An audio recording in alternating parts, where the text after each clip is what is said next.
Hvad jeg ved om hacker og industrispionage? Jo, industrispionage, det er jo, når folk de har stjålet tegninger eller historier og lavet kommercielle udbytter, ikke? De metoder, der er brugt i forhold til Q. Stevens-sagen og min søns sag, og så også årsagen af økonomisk kriminalitet, politisk vold, det er mest over i Ple og Jylland og Rode osv., det er, at der er formentlig en hacker. Jeg tror også, jeg har haft kontakt med ham, en tysk hacker, som når jeg ringer til, lad os sige, Esbjerg Kommunes nummer, så går den via ham. Det kan godt være, den går via en uidentificeret telefon på kommunen, eller fra ham til en uidentificeret telefon på kommunen, ikke? Der lå nede i en af den der familie, ikke så langt fra politistationen, der er noget kommune et eller andet lige overfor. Og der var en receptionist, som havde liggende 20 telefoner i vindueskarmen. Jeg kan jo ikke udelukke, at de telefoner, en af dem er måske uregistreret, ikke? Men det der så sker, det er, at jeg ringer, lad os sige, fra Ribe. Den går via hackeren. Enten bliver den ligesom hos hackeren, eller også går den videre til for eksempel en uidentificeret telefon. Det er jo et dødt løb, ikke? Den telefon hører ikke rigtig til nogen steder. Den går altså eksternt i virkeligheden. Det kan godt se ud på Mads, som om den går internt, det gør den ikke. En anden ting er, at der bliver oprettet en telefon på AX, ikke? Fra en privat adresse. Og det er jo også forkert. Det skal jo ikke være en privat adresse. Det skal jo være der, hvor han er, eller han bor, eller har boet, ikke? Den anden ting, det er, hvis jeg ringer nu, lad os nu sige, at jeg ringer til en advokat, eller hvis jeg ringer til staten, eller en organisation. Det hackeren så gør, det er, at når jeg starter med at ringe om morgenen, så kan han se, okay, hun prøver at få fat i en advokat.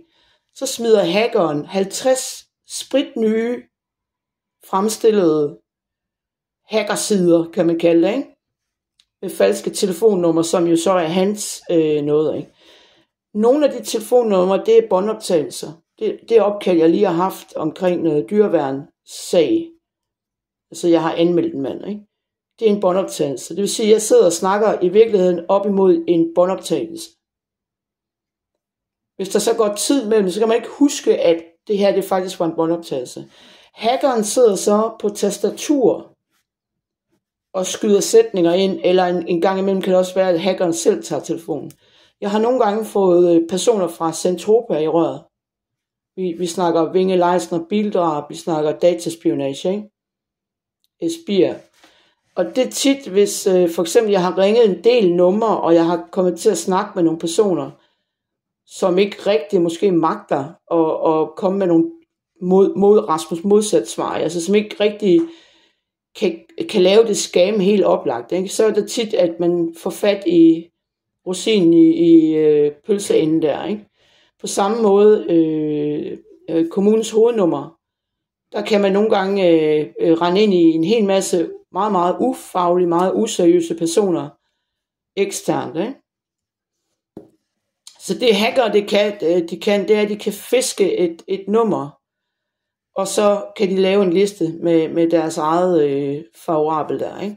De kan også lave voice acting. Voice acting, det er, når den stemme, man hører, lyder som en, man kender, eller en professional. Og det kan endda laves på udenlands. Det vil sige, der sidder måske en hacker i et andet land, men han bruger voice acting stemmer i Danmark. Det vil sige, at han lyder som dansker, men han er ikke dansker. Han er måske fra Kenya, eller Pakistan, eller Indien, et eller andet, ikke?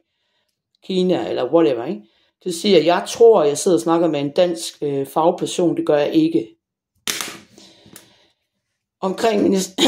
Omkring det mere administrative, der er lavet en post- og mobil- og telefonkontrol. Det er jo i øvrigt også ulovligt at have en kontrol i så mange år. Den skal op ret tit i retten. Det vil sige, at jeg skulle møde op i retten flere gange, end jeg har gjort, ikke? Post- og mobil- og telefonkontrol, det er jo, når det nu er styret af hacker, så er det jo ikke ret meget værd. Det er ikke en kontrol. Det kan godt være, at der er enkelte personer i kommunen, altså insiderkriminalitet i politi, kommune, andre steder. Vi har haft en sag om noget slettemætte, altså slettede sms'er for eksempel, ikke? Som måske er fra en engelsk telefon i Kastrup, i en ulovlig restriktion i Kastrup, nogle 12 kriminelle, som er dømt i øvrigt. Vi kan ikke vide, om der ligesom er et tilfældigt sammentræf af, at de sms'er eller mails eller opkald bliver opfanget af kriminelle insider, altså personer inde i systemet. Det er det, jeg ved om hackere fra 12 til 24 og lidt mere selvfølgelig, ikke?